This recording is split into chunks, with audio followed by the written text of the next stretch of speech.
I'm going to snap right into it. I'm just going to say, like, I know you guys are in your 50s or 60s, but you radiate the energy of two teenagers in love. We do?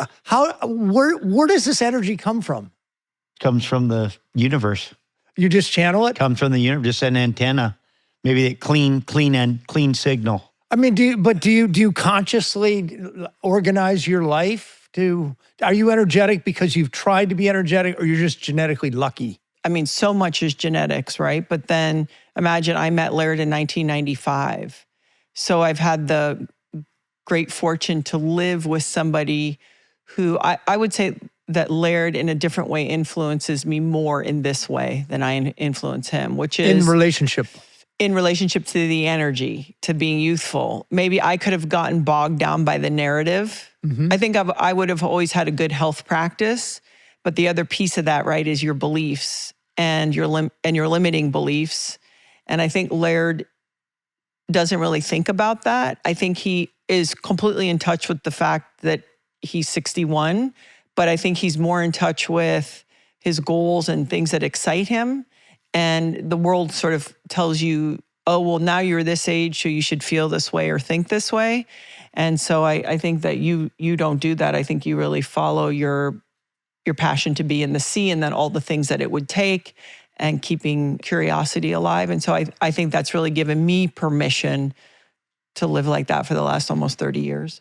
Yeah. Well, and I maybe some of it has to do with my worshiping of her. You know, I read it. So some of my worshiping, you were voted the most beautiful woman in the world. Well, like so some of my worshiping 40 years ago or something. Worshiping of her does maybe gives her energy.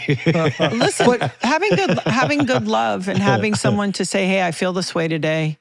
Don't kid yourself. The value of that is very powerful because life has all its ups and downs. Yes. And so somebody has your back. And to say to somebody, hey, I feel overwhelmed today, or I do feel anxious about one of our children, or the unknown, or our business, or whatever the things are. So certainly that is, obviously, you're a studies guy. If you look at the Harvard study, it's like, I wrote a cover story for National Geographic on happiness, which is data. And you can boil it down to the four following things.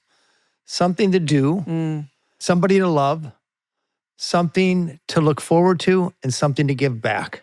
Yeah. Those four things. If you have those, and you clearly have, I guess, pretty much all of them. I think we try. I think, we were joking, we read the Courage to be Disliked during COVID.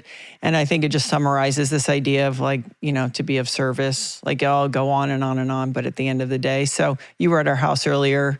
We, open our home to have people if they want to come train. So if you like that clip, there's a lot more where that came from. So hit the like button, subscribe to the channel, ring the bell so you won't miss our new videos as they come out each week.